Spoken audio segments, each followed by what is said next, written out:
Heute testen wir die brandneue SimLab Handbremse. Wie sich die SimLab Handbrake XB1 Low Cell im Rennstreckentest schlägt, das werden wir in den nächsten Minuten herausfinden. Legt die Füße hoch und willkommen hier in meinem YouTube-Kanal.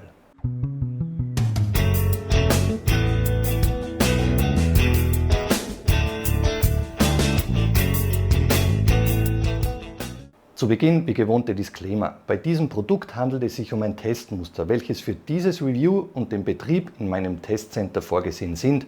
Es gibt keine Auflagen oder Vorgaben hinsichtlich dieses Reviews und ich bin kein Teilnehmer eines Affiliate-Programms des Anbieters. Doch nun kann es losgehen. Kapitel Nummer 1: Preis und Bezug. Die SimLab Handbrake XB1 Low Cell, so heißt die Produktbezeichnung dieser Handbremse, kostet über den SimLab Webshop 199 € inklusive Steuer.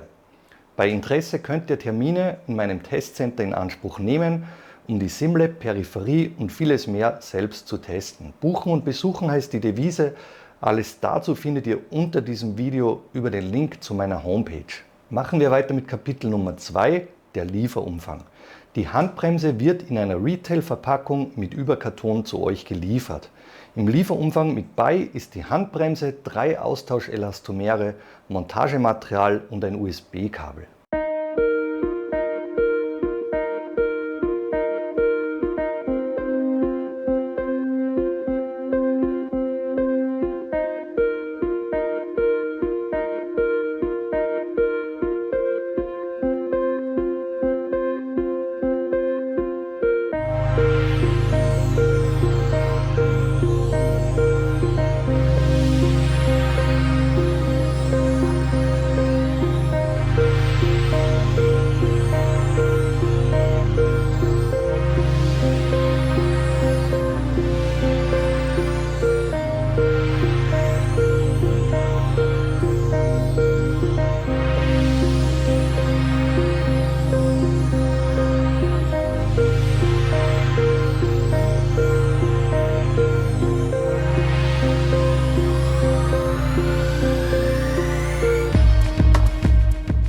Weiter geht's mit der Kompatibilität. Die Handbremse ist mit dem PC kompatibel, wenn das entsprechende Spiel diese Peripherie unterstützt. Konsolenkompatibilität ist Stand heute, das ist Mitte 2023, nicht gegeben. In eurem Spiel weist ihr die Belegung zu und ihr seid bereit zu starten. Kapitel Nummer 4, die technischen Details. Sehen wir uns alle Details am besten live und direkt an der Handbremse an. Viel Spaß damit. Beginnen wir mit den Abmessungen. Die SimLab Handbrake hat hier, ich messe euch dies jetzt mal raus, so eine Gesamtlänge von um die 160 mm. Ihr kommt auf eine Gesamthöhe von gut 300. Das heißt, wenn ihr jetzt diesen Griff abschraubt und hier noch eventuell irgendeinen Third-Party-Mod anbringt, könnt ihr die SimLab Handbrake entsprechend verlängern. Ihr habt jetzt hier eine Höhe von 160 plus Gewinde. Beim Gewinde, das dürfte ein M8-Gewinde sein. Nein, M10-Gewinde ist dies sogar ein M10-Gewinde, wichtig für Third-Party-Mods. Und dann eben mit diesen aufschraubbaren Handbremsenhebel.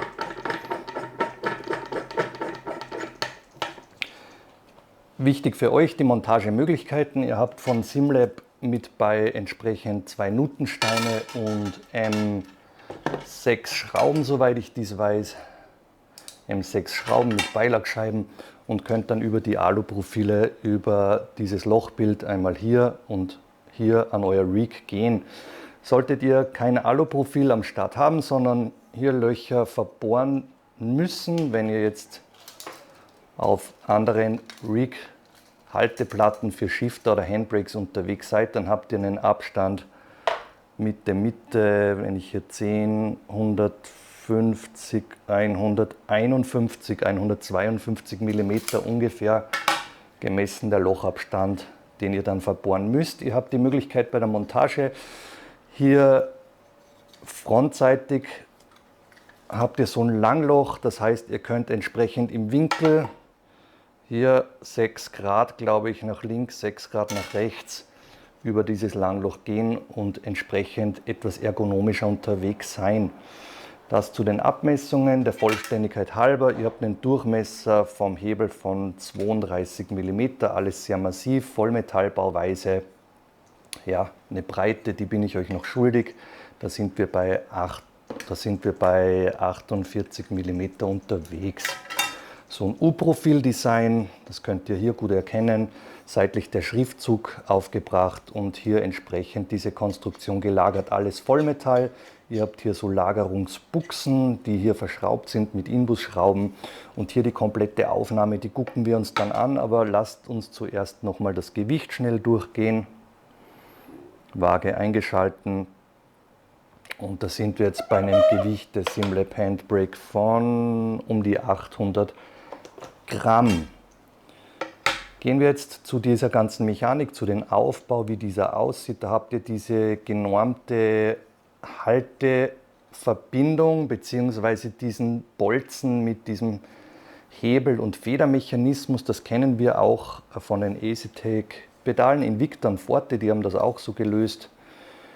In meinen Augen eine sehr einfache Verbindung. Ihr klippt hier diesen Federclip eben aus. Das könnt ihr hier gut erkennen.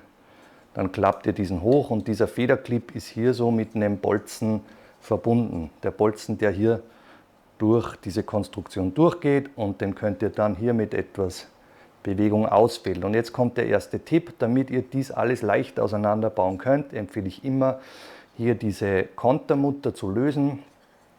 Das heißt, schraubt diese Kontermutter auf in diese Richtung und schraubt die nächste Überwurfmutter auf und jetzt habt ihr dieses komplette Paket gelockert. Das seht ihr jetzt hier, alles wird locker und jetzt lässt sich dieser Bolzen wunderbar einfach und easy hier entfernen und so sieht dieses Ding jetzt aus. In der Nahaufnahme verliert dieses Ding nicht und dann könnt ihr dies wunderbar entspannt ausfüllen. Das könnt ihr hier sehen.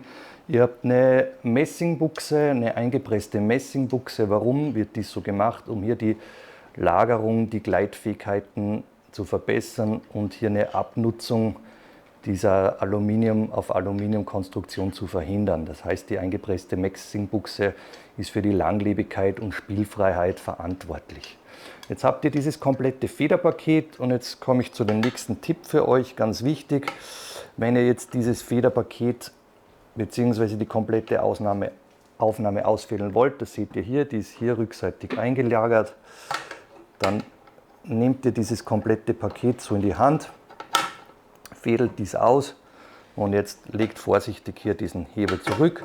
Passt immer hier auf, dass ihr dieses Kabel der Load-Cell nicht irgendwie abknickt, nicht irgendwie beschädigt.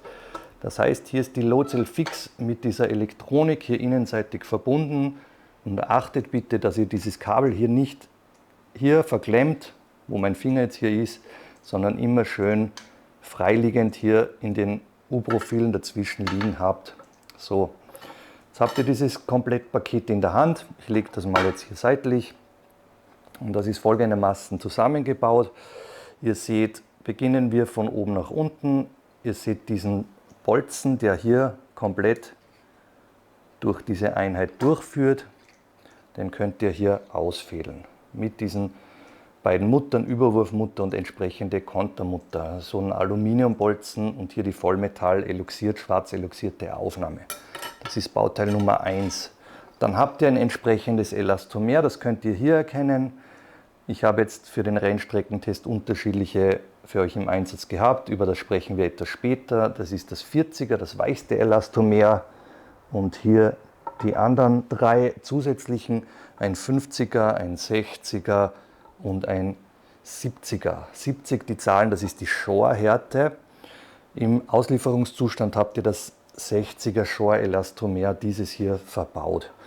Auf die Unterschiede gehen wir dann, wie bereits erwähnt, im Rennstreckentest genauer ein, was dies dann für euch bedeutet. Das heißt, das Elastomer hier dann entsprechend gelagert bei dieser Aufnahme. In dieser Aufnahme wiederum ist so ein kleiner Zentrierbolzen aus Kunststoff, das hier wiederum aus Metall. Das legt ihr hier hin als nächstes, wenn ihr dies auseinander nehmt.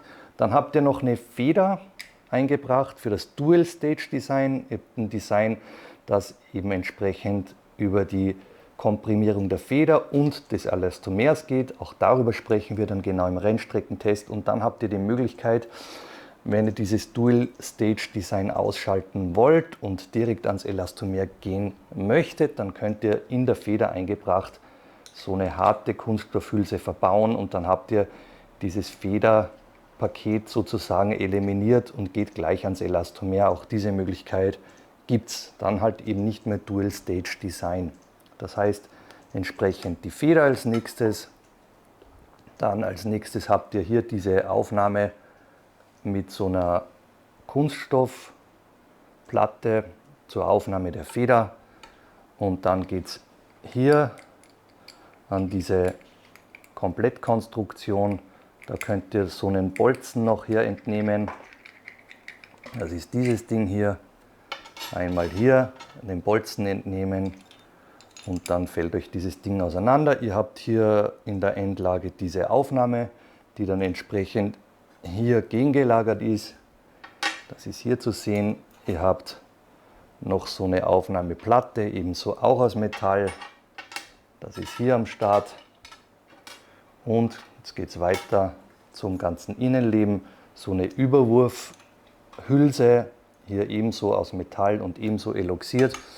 Und hier seht ihr jetzt die Load Cell. Das ist eine Load Cell, wie wir dies kennen aus diversen Reviews von Pedalen. Ist so ein verformbares Bauteil mit einer Elektronik.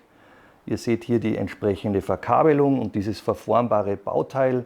Wenn du jetzt mit entsprechendem Druck auf diese Konstruktion geht, verformt sich dies im Mikrometerbereich, so würde ich es sagen. Und diese Verdrahtung, diese Kabel über diese Elektronik wird dann dieser Verformungsgrad bestimmt und dieses elektronische Signal sozusagen über eure Software entsprechend übermittelt und dann im Spiel der entsprechende Out bzw. Input wiedergegeben. So jetzt einfach erklärt und das Ganze, wie gesagt, elektronisch verbunden, elektrisches Bauteil hier mit einem Kabel, auf das ihr bitte unbedingt drauf aufpasst. Und jetzt in umgekehrter Reihenfolge wieder Zusammenbau. Ihr könnt dies nicht verkehrt zusammenbauen, weil hier SimLab in meinen Augen gute Designlösungen getroffen hat. Nummer 1 hier entsprechend beim Kabel, das ist selbsterklärend. Dann Nummer 2, das seht ihr hier mit dieser Aufnahme. Bei dieser Aufnahme ist es so, da seht ihr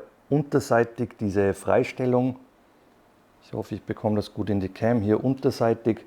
Und die ist dann genau die Freistellung für diese beiden Schrauben hier.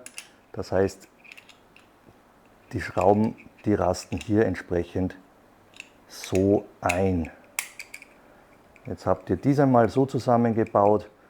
Dann das nächste ist, auch hier habt ihr so eine kleine Nase, die entsprechend hier einrasten muss. Auch das gehört so zusammen. Ihr könnt im Prinzip nicht aus. Dann als nächstes kommt dieser Bolzen verbaut. Bolzen ganz durchgesteckt.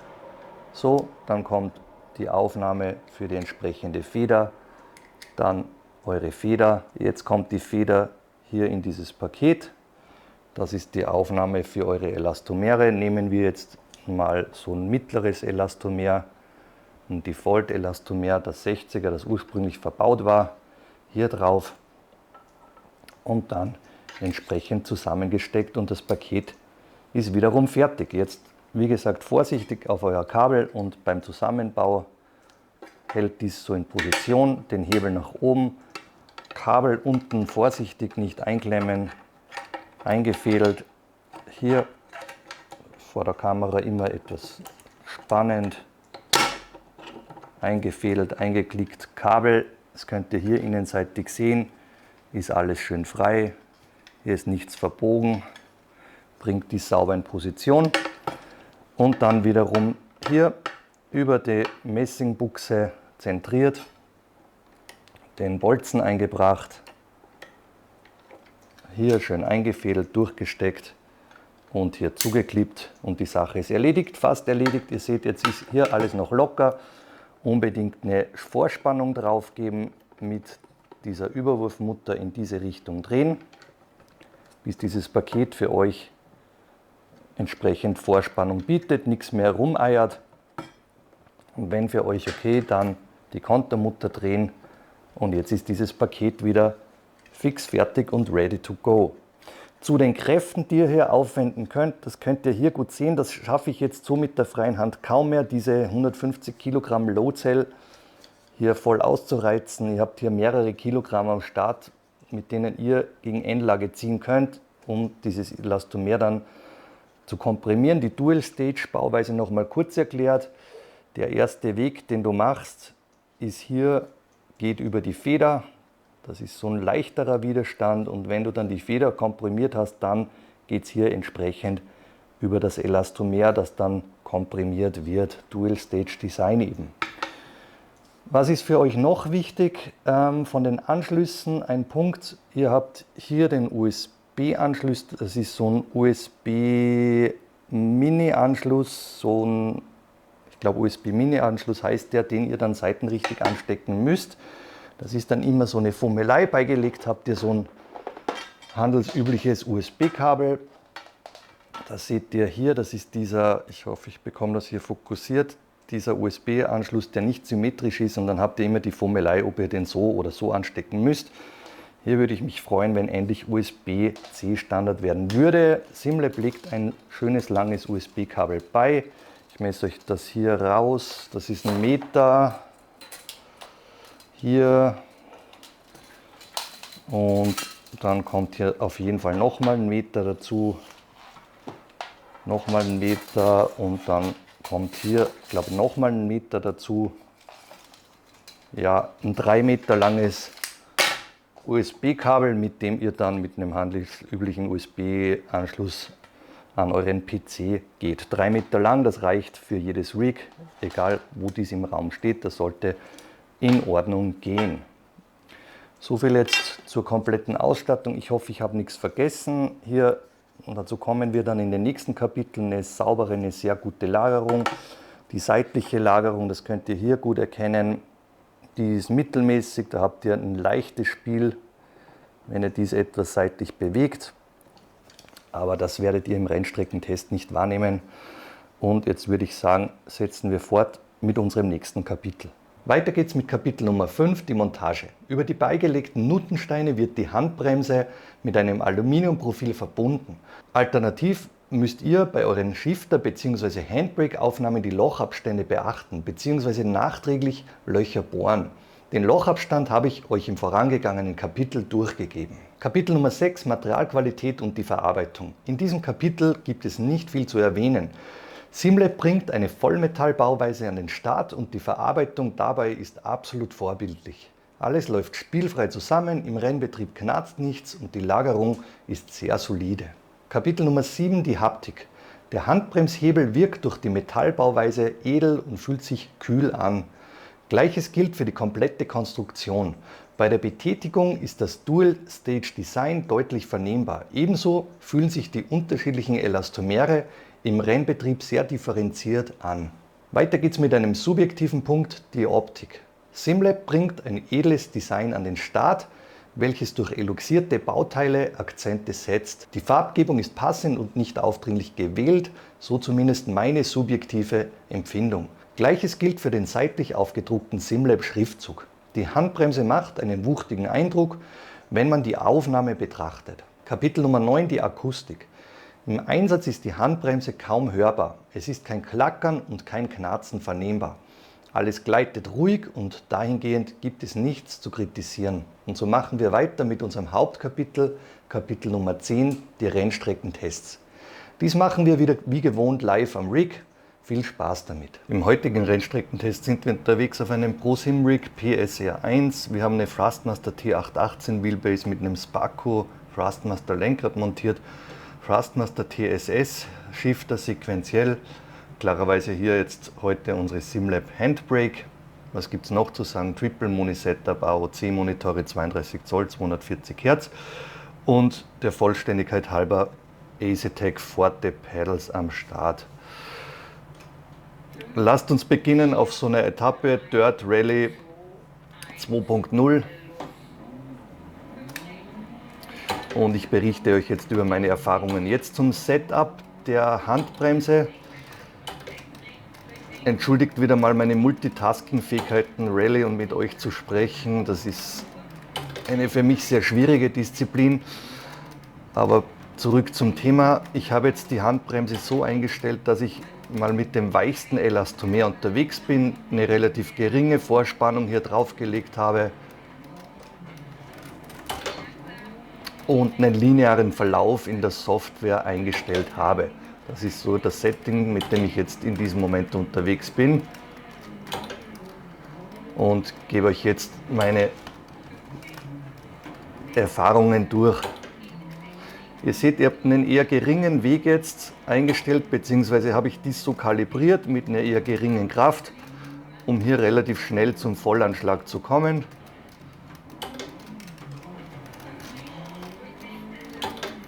Und jetzt unterwegs in so einem Vintage Car auf dieser Etappe. Was fällt mir jetzt auf bezüglich dieser Handbremse? Ihr spürt, ihr habt ein sehr exakt gelagertes System hier, das SimLab an den Start gebracht hat. Das liegt daran, dass alles sauber gelagert wurde, ihr eine hochwertige Metallkonstruktion am Start habt, und entsprechend so fühlt sich dies jetzt an, wenn ich jetzt hier unterwegs bin und dieses Ding betätige, dann ist sofort zu spüren, dies geht sehr sauber, sehr linear, sehr exakt. Ihr könnt es hier relativ gut erkennen jetzt, wenn ich hier mal stehen bleibe, dass ich hier in der ersten Phase die Feder komprimiere, noch sehr wenig das Elastomer, und ab dann geht dies ausschließlich übers Elastomer, wenn diese Feder komplett komprimiert ist. Das ist so ein Dual-Stage-Design. Das heißt, du hast hier die Anpassungsmöglichkeiten zuerst über die Feder und dann entsprechend Richtung Endlage gehend, so ab etwa der Hälfte des Wegs geht dies dann auf das Elastomer, und dies wiederum bestimmst du dann, wie hart, wie straff du dies haben möchtest. Das ist so ein System, das sich generell bewährt hat, eben auch bei den Pedalen, bei den meisten Pedalsets, Low-Cell-Pedalsets, da wird so eine Kombination eben aus einer Feder und einem entsprechenden Elastomer gewählt. Ihr könnt dies sehen, das lässt sich wunderbar dosieren. Leichtes Anlegen der Handbremse, das heißt ein leichtes Blockieren deiner Hinterräder, um das Fahrzeug entsprechend anzustellen. Das könnt ihr hier gut erkennen, das lässt sich wunderbar und fein dosieren, um eben ein entsprechendes Untersteuern auszugleichen oder das Fahrzeug besser um die Kurven zu bekommen, oder ein straffes Ziehen. Und euer Fahrzeug kommt wunderbar ums Eck, so wie hier gesehen, noch etwas gegenlenken und ihr seid schon wieder ready to go.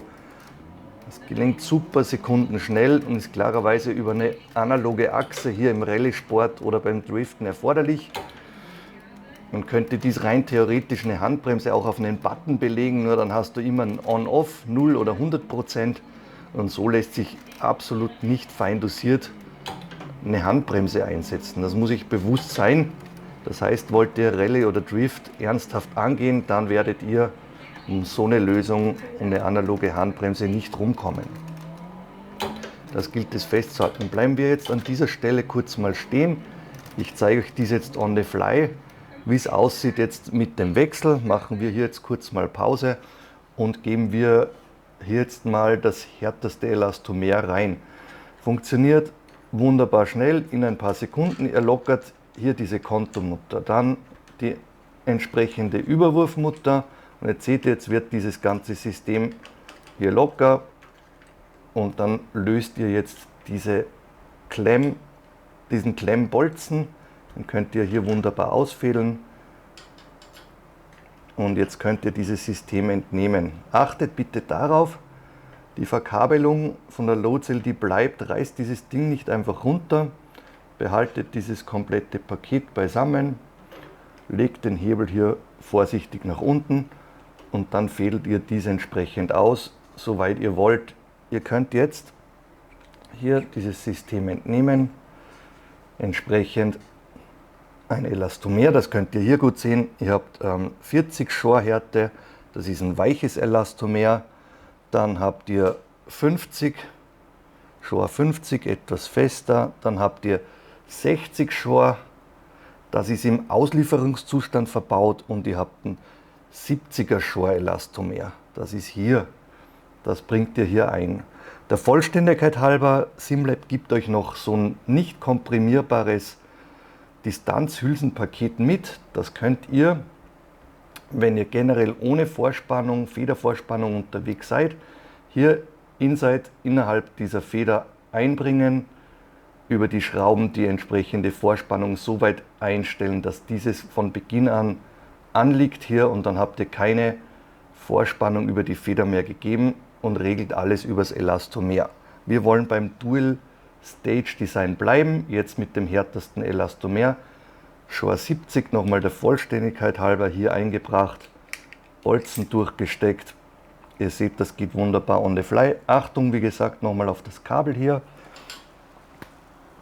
Nicht überstrecken dieses Ding, und auch hier beim Einfädeln achtet darauf, dass ihr dies nicht irgendwie einzwickt.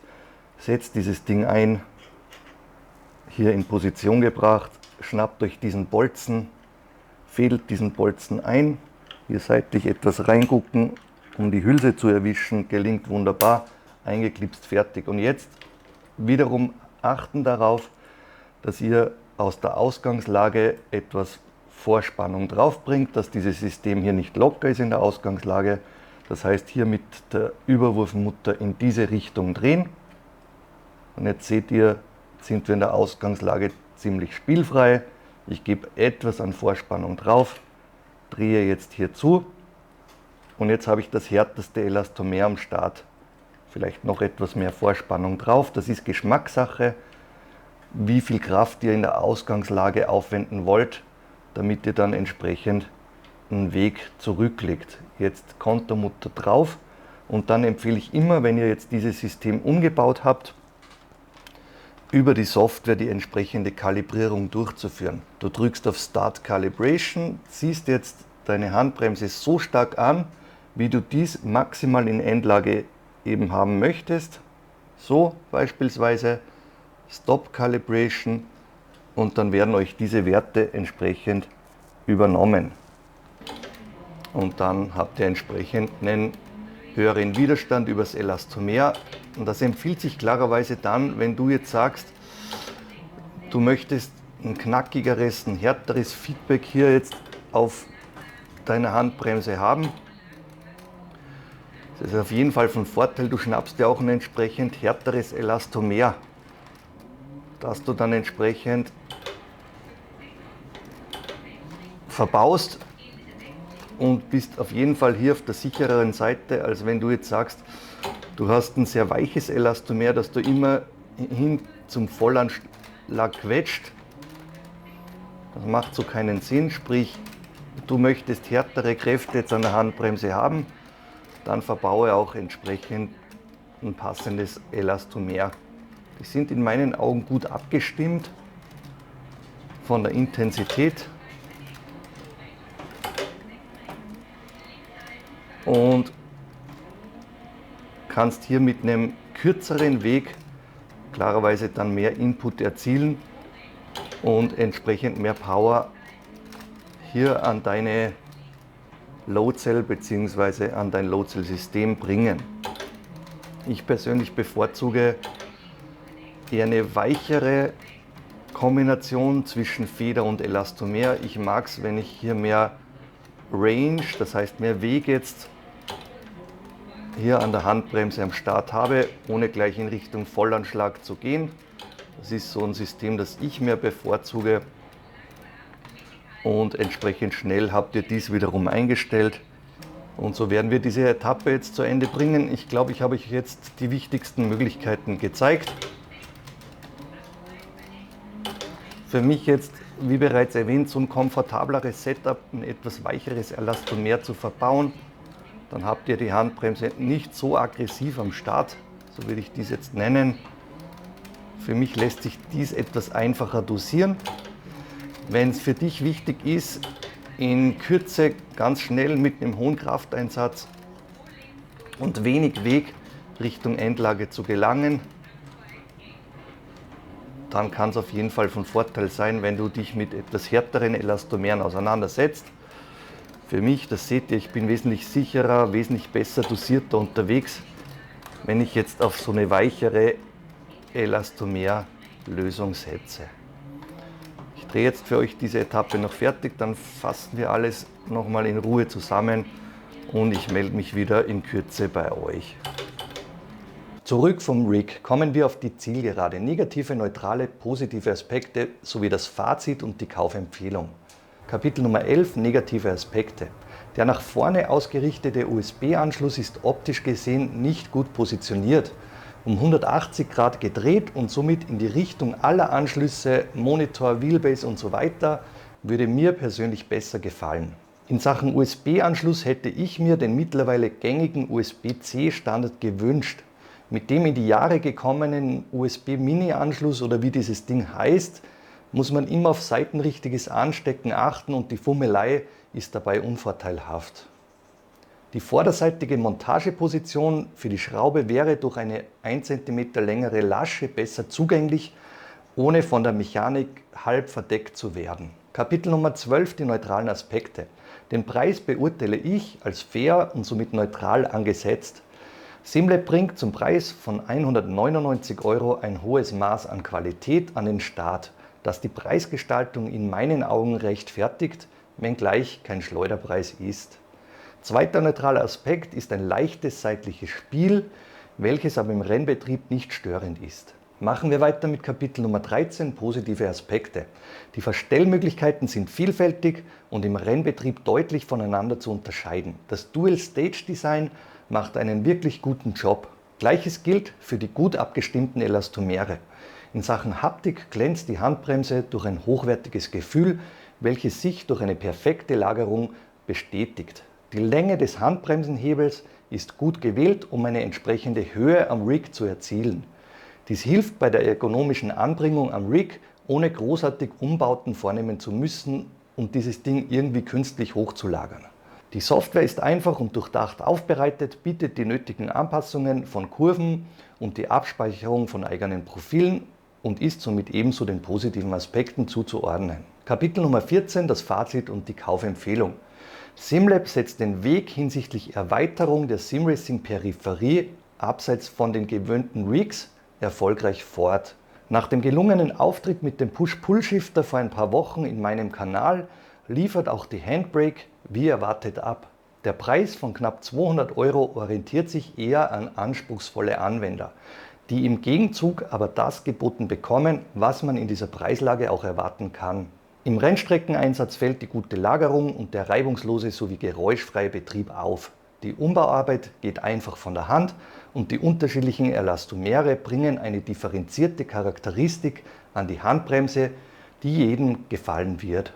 Mit dem Dual-Stage-Design geht SimLab den in meinen Augen richtigen Weg und deckt damit sehr viele Präferenzen ab. Kapitel Nummer 15, ein spannender Ausblick. Weiter geht's bei mir mit den Tests rund um die Asetek La Prima Wheelbase samt La Prima Formula Lenkrad. Der Gamescom Messebesuch ist bereits geplant. Wann und wo wir uns dort treffen können, werde ich in einem eigenen Teaser-Video alsbald bekannt geben. Das Pimax Crystal Review musste ich leider verwerfen. Ich habe mit dieser Brille zu viele Probleme mit Verbindungsabbrüchen und so weiter und kann euch Stand heute kein Review, geschweige denn eine nutzerfreundliche Empfehlung ins Haus liefern. Deswegen werde ich jetzt nicht viele Stunden für ein Review für eine Pimax Crystal abliefern. Tut mir leid, Leute, aber auch das gehört dazu. Vielen Dank fürs Dabeisein und es macht wie immer Spaß mit und für euch zu reviewen. Liebe Grüße von eurem Ron.